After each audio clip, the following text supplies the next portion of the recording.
Hello and welcome to Firearm Freedom. This is going to be another First Impressions video. In today's First Impressions video, we are taking a look at this Ruger Mark II target. And before we get this video started, as always, I wanted to give a shout out to this video's sponsor, which is, of course, Seal One. Seal One makes a wide variety of firearms maintenance supplies. Primarily, they're most well known for their CLP. You guys know I've said it before, but this is as genuine as I could possibly get. I love Seal One. I've been using it for years, long before this sponsorship, so I'm very, very proud to rep them here on the channel. I love their CLP paste. It's non-toxic, bio-based, and it smells great, cleans really good, and you don't have to worry about any toxic chemicals in a small area or anything like that. They also have a liquid, they have aerosol versions, they have Sub-Zero, they have bow care products, and pretty much everything in between. Better yet, they're just coming out with a brand new cleaning kit with an improved cleaning rod and other things, so be on the lookout for that. And if you want to head to the link down in the description and go to their website at checkout, use the code FF-25.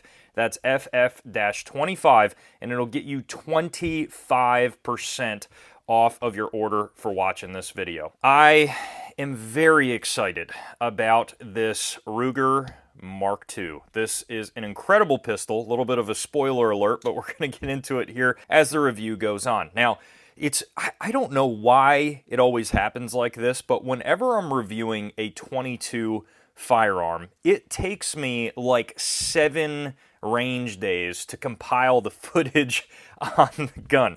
I always do a first range day, and it goes okay, but I never feel like I have enough footage. So then I'm like, oh, I'll bring it back to the range, and I'll bring it back to the range, because I never feel like I get enough. It's neither here nor there. That's all behind the scenes stuff, but it always takes me forever to do a 22 review, and this is exactly where we are at now. So now with the round count on the Mark II, it's probably about 500, 600, nothing crazy, but I have put quite a few rounds through it in this First Impressions video, which is another reason why I love 22 long rifle videos. They are so affordable for me to do, and I just can't get enough of them here on the channel. So this Ruger Mark II target came into the gun shop that I work at used, and I was looking at it. It was sitting in the case for a minute, and you know, after a few days, I'm like, you know what, I cannot let this one freaking go. I gotta pick it up. I absolutely love it. Now, you guys know I've done a complete video series more recently on a Ruger Mark IV, and I've always been kind of drawn to the Mark I and the Mark II Ruger 22 pistols. They give just this awesome look to them, and they have just kind of that timeless, cool Nambu style grip to them most of the time, and this Mark II is no exception. Now, according to my brief serial number lookup, which I can show you guys the serial number there, it is around 1983, roughly, that this Ruger Mark II was produced. So that's super cool. As you guys have been seeing, it has been weeks of 80s guns here on the Firearm Freedom channel, and this Ruger Mark II is actually no exception because it is also an 80s 22 pistol. Now, this, as you guys are probably noticing, is in near immaculate condition. Absolutely perfect. This is one of the first used guns from quite a few decades ago that I have gotten that is in this good of shape when it comes to the condition of the bluing. I would truly rate the bluing condition at around 95+%, and that is very, very good. The only reason I wouldn't give it a 99 is because this was drilled and tapped for a scope base, and if you guys are going to notice there's a slight, ever so slight amount of rubbing from the base. That wouldn't be visible if the base was on, but of course with it off, again, you're going to notice that, and that's the only thing that makes this thing not freaking 99% in the bluing. So it is immaculate. It also came with the original box, target grips, and 4 total Mark II magazines. So again, great deal, couldn't pass it up, and it is a very, very good looking pistol. The target in particular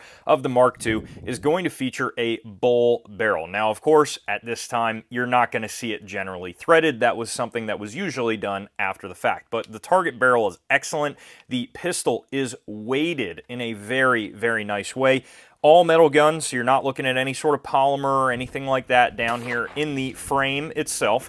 And you also are going to have a few different generational changes here in the Mark II that are of course not present on the more recent Ruger Mark pistols. And that is primarily, first thing, going to be your magazine release. So the magazine release in the Mark II series is going to be a heel magazine release. So you have a small heel button there that if you pull it back, you can remove the magazine. And that's also going to be another reason why the Mark II magazines are slightly different from the Mark III and the Mark IV.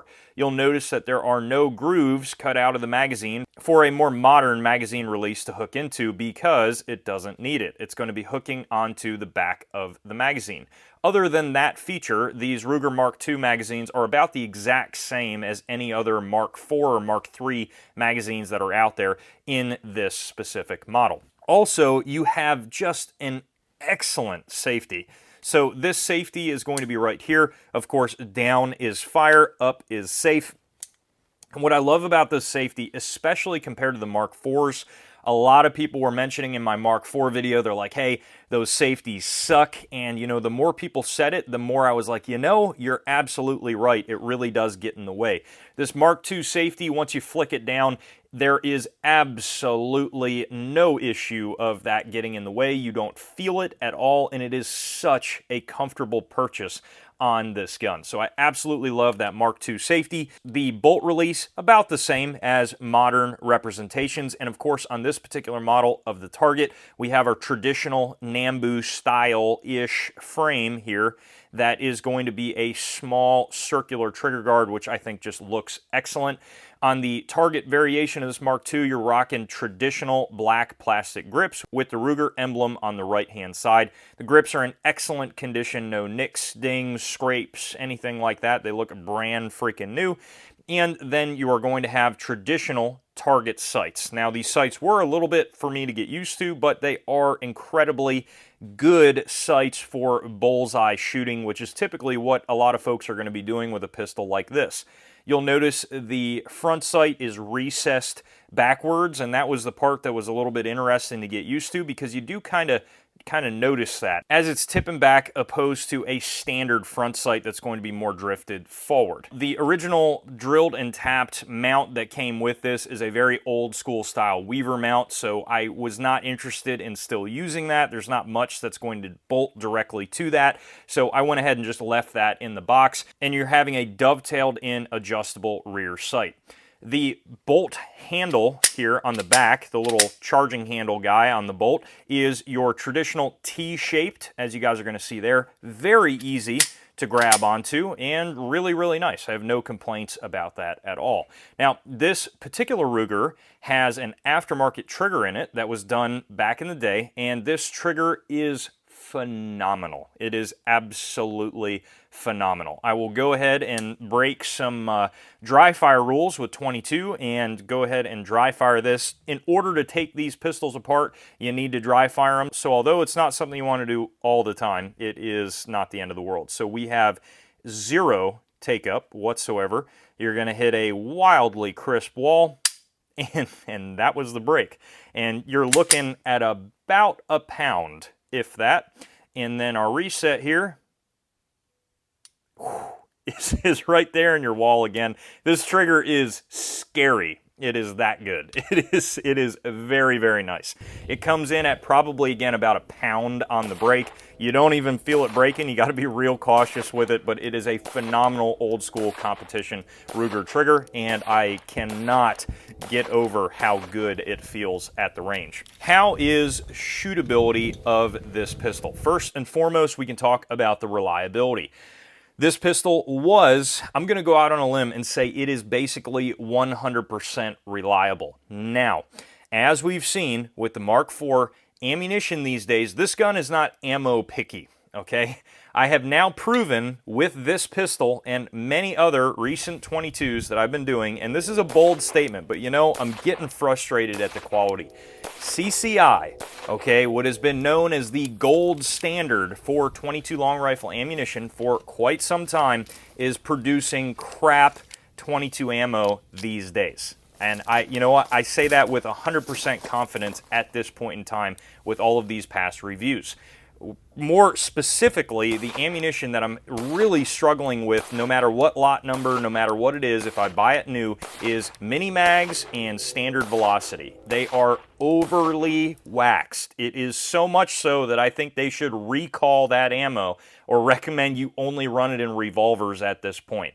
It is overly waxed. It is sliding up and waxing and gunking up the magazine. The stuff feels about like a Gila as far as how waxed it is, and I just don't know what the issue is with modern CCI. I never had that problem before. I would buy thousands and thousands of rounds, always zero issues. It was always the gold standard to me, and it's very frustrating because anytime I bought that specifically for this Ruger Mark II target video, I ran it through the gun was performing flawlessly. All of a sudden, I put that ammo in it, and we're getting failure to feed central, and it was really frustrating. And the FF Pocket Gunsmith had his 22 there. He had the same ammo, same deal. It was having a bunch of issues. Sure enough, I grabbed some Federal Champion 22 long rifle, 40 grain. This is just bone stock, standard stuff, nothing special, and this runs 100%. This was brand new in the box, not old or anything like that, and it runs fine. So it comes down to this ammunition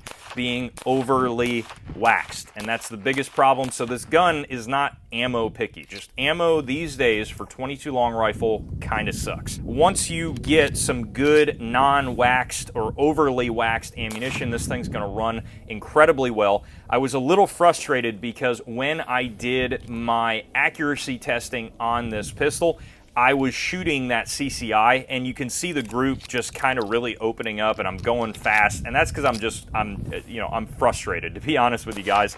And I was having some malfunctions. It was ruining my accuracy testing, so I just kind of let them rip. And I will say, I'm going to leave the accuracy testing in there because even though I was just letting them rip, it was putting them like right where I wanted them to be. It was covering up the whole bullseye.